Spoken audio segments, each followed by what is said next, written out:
Bienvenue dans Bloody Christmas, le hors-série spéciale fête de fin d'année des Minutes de l'Horreur.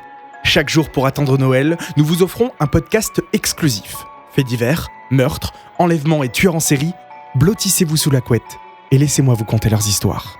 Aujourd'hui, épisode 17, zoom sur Anna Anderson, la femme qui prétendait être une princesse disparue.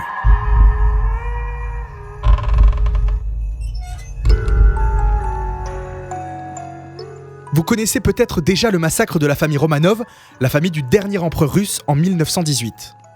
Pendant longtemps, la localisation de leur corps était inconnue. Lors de cette période, plusieurs jeunes femmes ont affirmé être Anastasia Romanov, la seule survivante de ce massacre. En 1920, une jeune femme saute d'un pont à Berlin, elle est sauvée par la police et internée à Daldorf. Elle n'avait sur elle ni papier, ni étiquette sur ses vêtements et refusait de parler. C'est ainsi qu'elle a été surnommée Fraulein Unbekannt, Mademoiselle Inconnue. Elle était traumatisée et son corps était recouvert de cicatrices.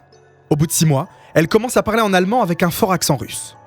Une autre patiente de l'établissement, Clara, était persuadée qu'elle était Tatiana, la deuxième fille du tsar et de la tsarina de Russie. L'inconnue n'a ni confirmé ni réfuté cette identité. C'est lorsqu'une autre immigrée russe a dit qu'elle était trop petite pour être Tatiana qu'elle a répondu qu'elle n'avait jamais dit être Tatiana.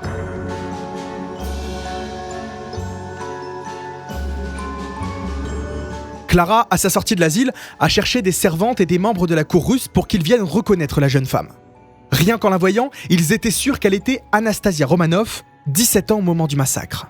De plus, l'inconnue reconnaissait les personnes sur les photos qu'on lui montrait.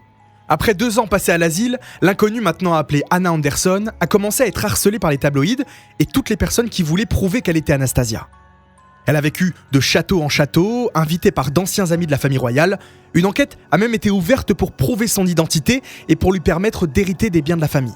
Cette affaire a duré plus de 30 ans. Beaucoup d'indices montraient qu'elle était Anastasia. Son écriture était comparée à elle, elles étaient même identiques. Elle avait aussi une cicatrice où la princesse avait fait retirer son grain de beauté. C'est là que les détracteurs de la jeune femme ont trouvé un moyen indisputable de prouver qu'elle était une imposture.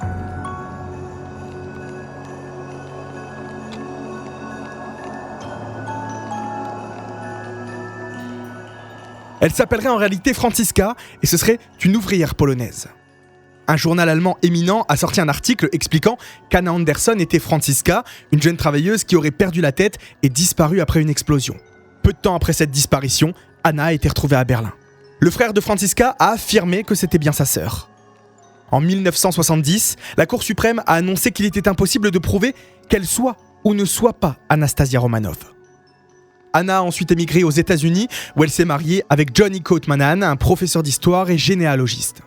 Elle est décédée d'une pneumonie en 1984 et 7 ans plus tard, 5 squelettes ont été retrouvés à Ekaterinbourg. Ils ont été identifiés comme étant ceux du tsar et de la tsarina ainsi que 3 de leurs enfants. Après cette découverte, le doute plane encore. Tout le monde était persuadé qu'elle était bien Anastasia étant donné que le squelette d'une des filles manquait. Grâce à des tests ADN, il a été prouvé qu'Anna Anderson n'était pas Anastasia Romanov. En juillet 2007, 2 autres squelettes ont été retrouvés et l'ADN correspondait à celui des Romanov. L'Église orthodoxe refuse d'accepter les squelettes comme étant ceux de la famille royale. Encore aujourd'hui donc, le mystère plane. Est-il possible que les tests ADN soient falsifiés ? Nous ne le saurons probablement jamais. Rendez-vous demain pour ouvrir une nouvelle case de votre calendrier de l'Avent et découvrir une nouvelle histoire. Tous ces podcasts sont aussi disponibles en vidéo sur mon compte TikTok, @lucas_dubafoy. En attendant, ne faites confiance à personne, même pas au Père Noël.